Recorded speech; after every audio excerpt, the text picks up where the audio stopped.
To start, just saying a few ideas, the way I approach to the work of art, and how I see where I'm going, what motivates me, and so in that concept I need to talk a little bit about the world that I'm living. The last Venice Biennale 2019 was curated by Ralph Rugoff, and he decided that the title of the Venice Biennale of Art was going to be this one, May You Live in Interesting Times. That phrase has been widely used in the last years, and we all think that it's an ancient Chinese curse. We got the idea from some letters of Lord Chamberlain with a British diplomat in the 30s, and they exchanged those ideas. Even this phrase was used by Robert Kennedy once, and several other people. And when they refer, it's a curse, because when they refer to interesting times, they refer to times of change, revolution, disasters, wars, and famine, instead of prosperous time. So that was the point of Rugoff when they decided to put that title to the Art Biennale. But you may say, okay, we were already using that phrase in the 30s, so we have been around the history of humanity in the same, cycles and these interesting times, prosperous times.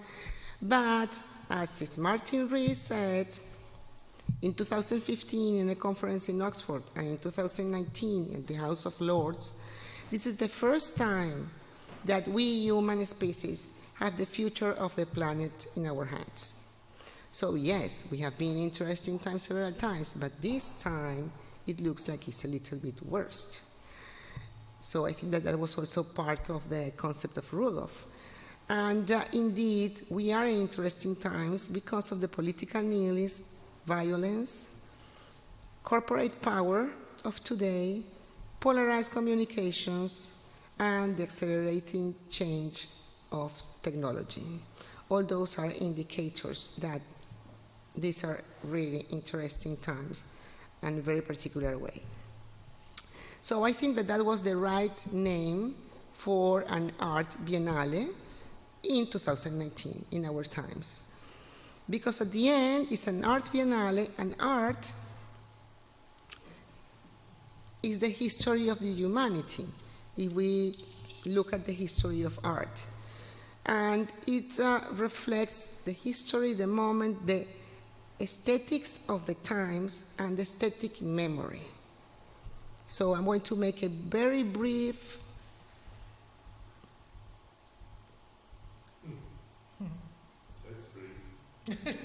Oh, too fast? Too fast. As you can see, we can go back again. As you can see, choose one. Here, as a start. It's very, very brief, but I wanted to make 2 points in here. One, the history of humanity is in there, the aesthetics of the time, and the aesthetic memory that we have in our bags. So as humans become more and more complex, so do the world, and so do art. But we need to understand that complexity in art sometimes is translated by the search of synthesis, because there is too much information that the artist wants to give, so they go trying to synthesize it. This is Cornelis again. You see?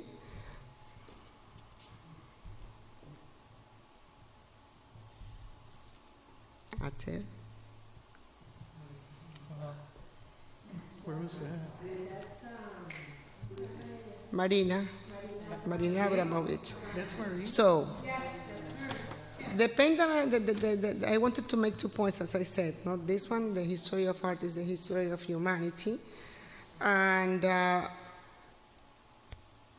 don't know if you noticed that all the images that I choose are images related to violence and war. So that has been with us forever.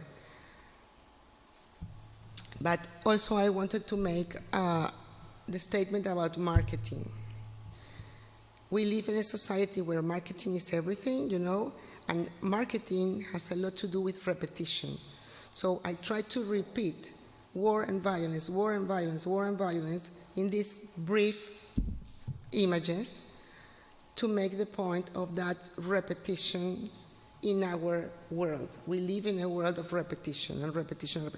And in my work, you can see it because the so-called flags that are just rags is a repetition, repetition, repetition. Maybe in a different way, they are repetition. The la boucherie is a repetition. The cognitive dissonance, they are repetition with variations, but a repetition. So we live in a world that there is a lot of repetition. And I wanted to make this point with these brief images. Then another thing that I think that is very of our times is the concept of time. There is no more cyclical time, we are in a linear time. Everything is fast, everything is, there is this point, we forget, then this point, then there's a statement, we forget. We go very fast and we go in a linear way. And an example of this, I would say, that is Marina, as a matter of fact, because this work of Marina was in a Venice Biennale, was a performance. It lasted just 3 days, and what we have of that work of art is just the documentation. It was a precise moment. It's just, I said what I needed to say, and it's over. And I need to say, and it's over. And another example, for example, it may be Ai Weiwei. It's just an instant. It's just less than a second, the time that the base. So the message has to be concise in these days because people don't have time. And we live in a moment that everything has to be fast and fast and fast. Things are not made to last. In our society, everything, they are not made to last. And the act of art is not made to last, in my opinion. It's just a very fast answer for the moment. And then, okay, we have the documentation. Then another act, and then we have another act, because everything is so fast that we need to give different answers to the moment. That's the way I work. So, of course, I have studied, and I have written about color, light, line, but my main concern is to translate concepts into matter, because for me, the matter is the message, and how to synthesize very complex issues of our society to confront the viewer. So in that state of mind is that I produce Interference, this exhibition. And now I would like to talk a little bit of each one of the pieces. So this is what we are seeing is a painting about a very particular time in the history of Venezuela. In 1528, the King Charles of Spain, he owned a lot of money to these bankers, German bankers called the Westlers. And he decided to give the province of Venezuela, that by the way, Venezuela means small or little Venice, to the Westlers, the bankers, for them to colonize and explore that province. So this was interesting for me, one, because I am from Venezuela.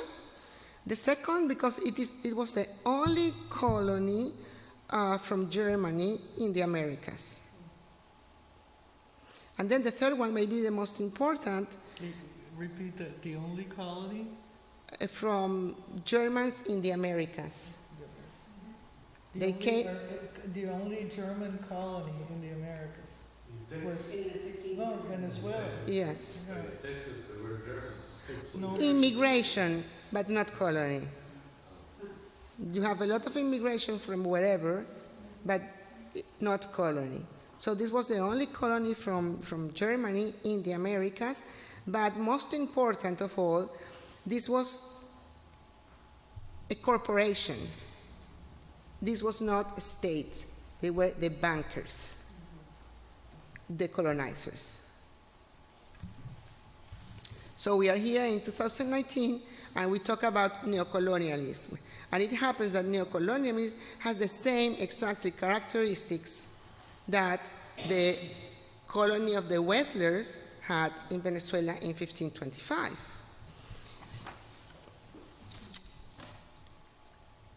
Because neocolonialism is about corporations that dominate nations through the operation of international capitalism rather than the means of direct rule. So this brings colonialism and neocolonialism brings what David Harvey, British anthropologist and geographer, describes as accumulation by dispossession. So colonialists bring expropriation of territory, religion, culture for part of the colonizer, but then from the part of the colonized, appropriation of symbols from the colonizer, giving them a new meaning. And it is based in a politic of exchanging cultural elements for resources. And I think that is obvious the relation of all what I'm saying with this piece. But this kind of a cultural exchange that is produced for resources is very well illustrated by Osvaldo de Andrade, the Brazilian poet. In 1928, he wrote the Anthropophagic Manifesto. And he describes in this manifesto how cannibalism, cultural cannibalism of course, becomes the way that Brazil to assert itself against the European post-colonial cultural domination. So he described this cultural exchange as a way of cannibalism. The colony loses their culture, religion, and absorbs part of the ones of the colonizer. So there is a mixed match in there. And the iconic line of this manifesto, that was a very interesting one, is very interesting because it said, to be or not to be. Not to be or not to be. It's to be or not to be. And we need to understand that Tupi is the name of an indigenous tribe of Brazil. So it's Tupi or not Tupi. In that became the iconic sentence of the manifesto because it says all in there. So how you are cannibalizing, taking Shakespeare for you, but making it a complete new thing with the change of Tupi. So it's very well illustrated in that manifesto. And this cultural colonialism leads to feelings of inferiority. And it may create a lower self-esteem. Let me see if I'm going to pass here. This is very well described by Frantz Fanon. He was a psychiatrist and philosopher. And he described this loss of identity and loss of values from the people that are colonized in a translation for a lower self-esteem that transpasses generations and stays and make it much more difficult after the colony is ended for that society to make it by themselves. And I think, me particularly, I think that this has a lot to do, for example, with Pope Paul III. In 1536, he wrote a bull called Sublimis Deus, where he said that the indigenous peoples from the America should be protected and taken care and educated and convert to Christianism. but he didn't never say nothing about black people or people from Africa.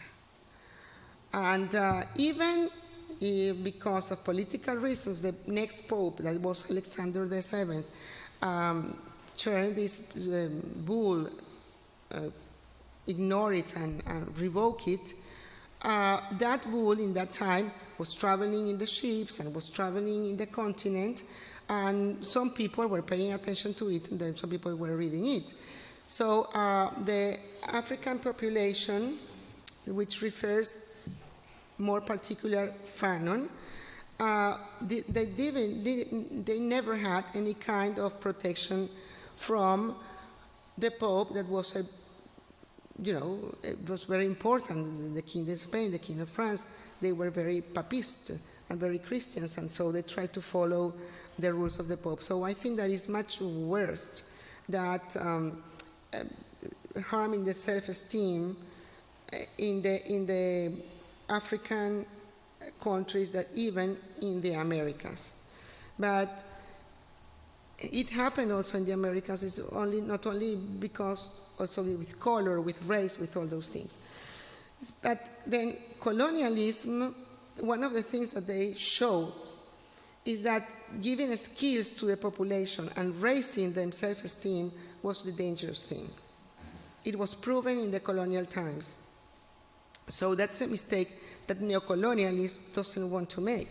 Neocolonialism doesn't want to give skills or raise the self-esteem of the countries, the periphery countries, because they can raise and ask for independence and throw you out, so it's better to keep them in a very low profile. And for that, this is the Pope, okay. For that, I would like to talk a little bit about the banana workers. This is neocolonialism. This is what is happening today. The banana workers of Guatemala, Costa Rica, Ecuador, and Panama, they are suing several U.S. companies because they use a kind of pesticide, used DBCP,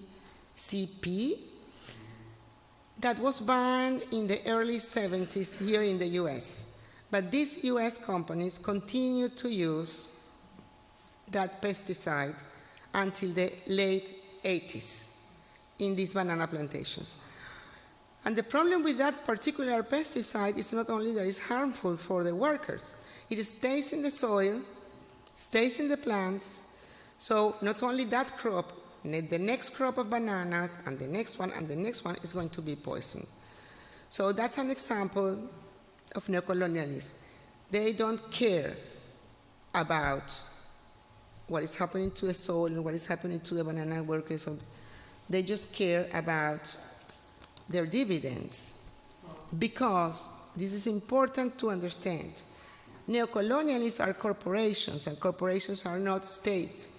The United States has principles. They need to defend democracy. They need to defend human rights. But corporations, the only principle is dividends. So they can do those kind of things.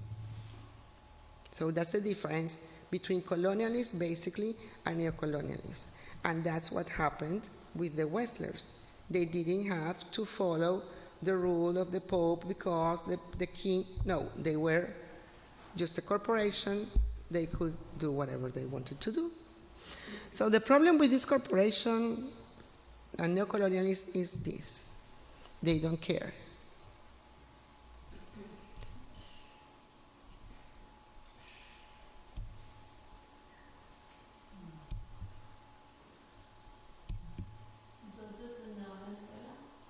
No, la mayoría sí, pero no todas.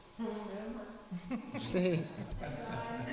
Well, and what happens when you destroy the self-esteem and you destroy the homeland and you destroy the culture and the religion, you promote migration.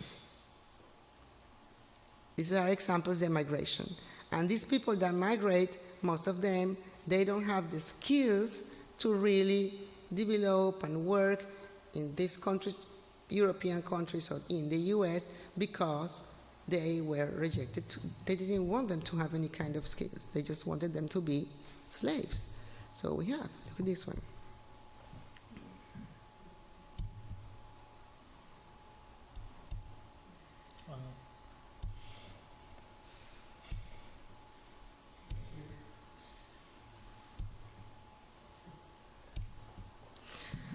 What is amazing is that already in the 1600s, Baruch Spinoza, we all know who was Baruch Spinoza, no need of introduction.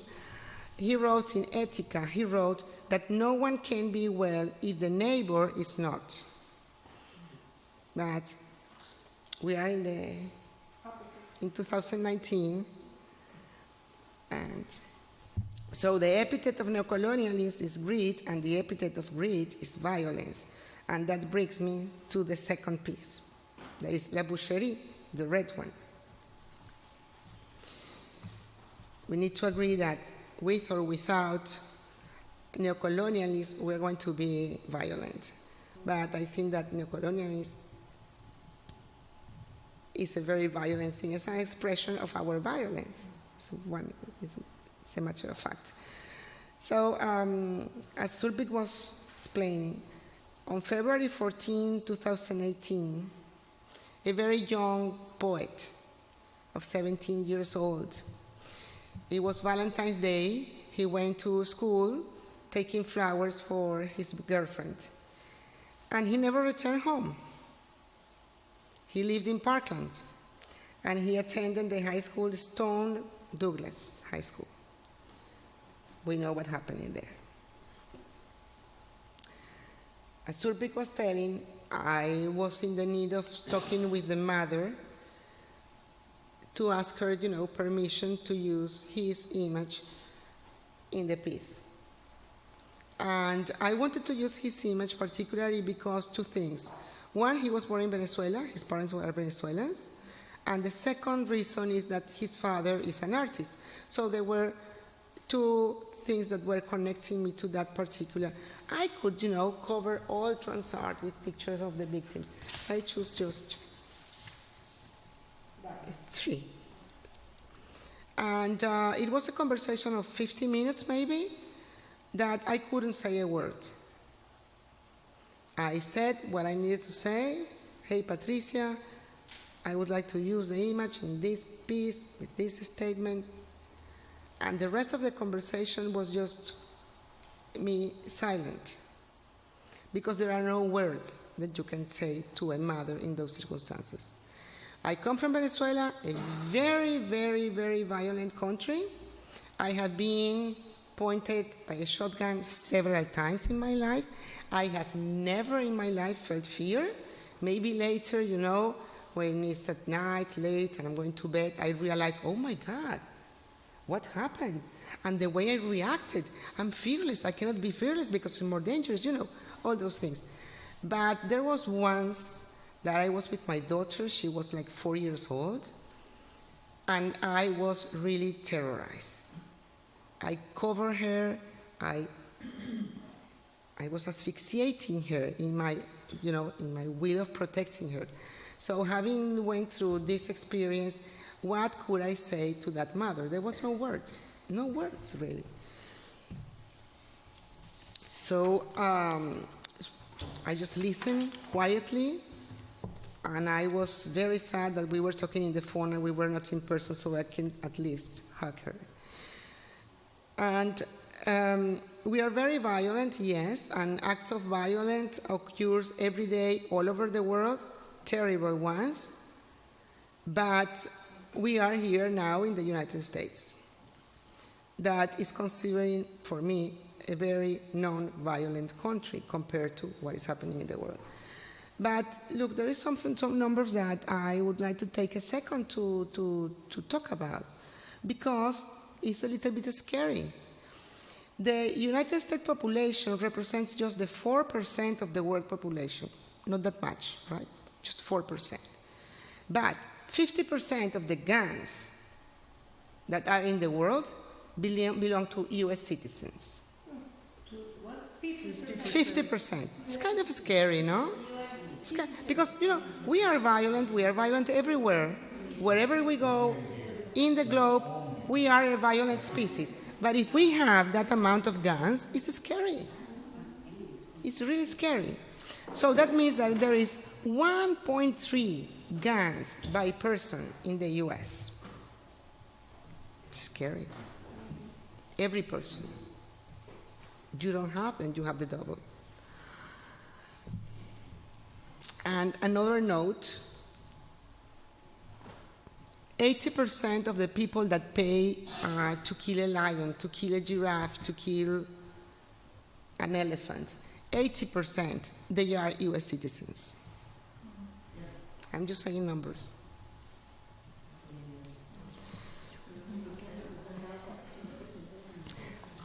And the violence doesn't stop in physical way, it's also psychological violence, and it's violence against the planet that relates to the neocolonialism. So how we live in this world, right? Thanks because of the cognitive dissonances. They allow us to I'm sorry. This was an image, I forgot about the images, I was distracted talking. This was an image that represents a little bit the amount of guns.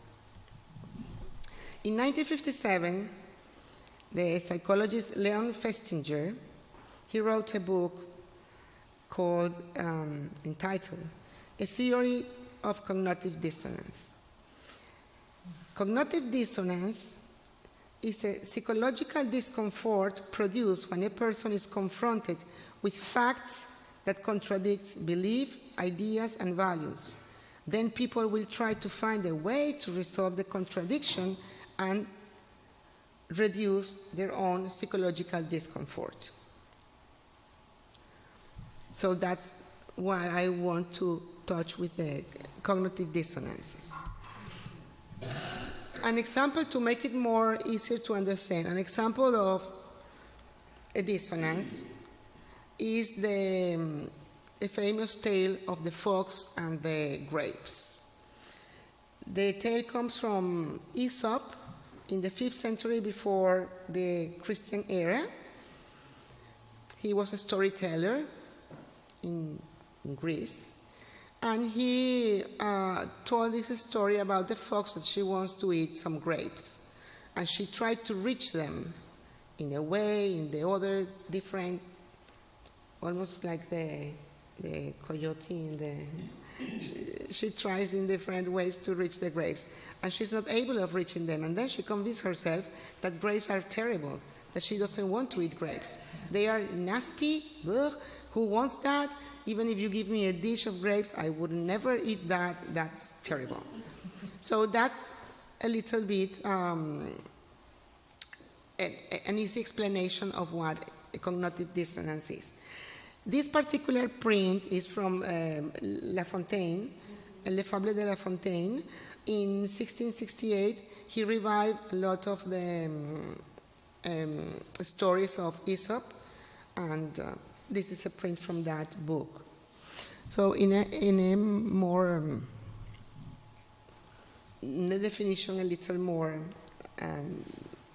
textbook, the dissonance is caused by an existential inconsistency between two contradictory beliefs held by a person, or by a contradiction between the person believes and the actions he or she has taken.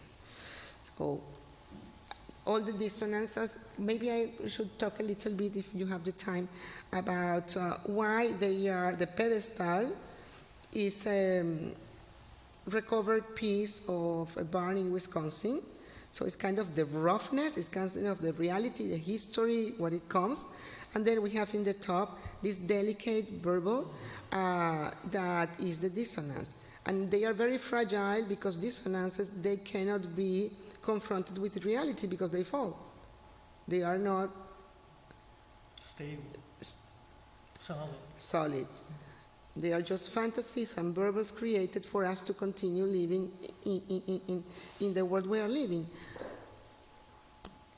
And as Sulpic was saying, in the world we are living, we are destroying nature, altering nature, and you can see that in the dissonances. Now I'm done, and I would like to finish with a phrase of the 1956, the Rosen-Einstein Manifesto.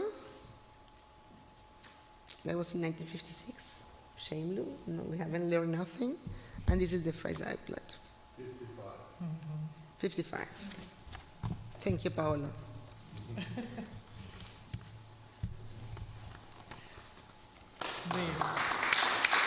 Gracias, Carla.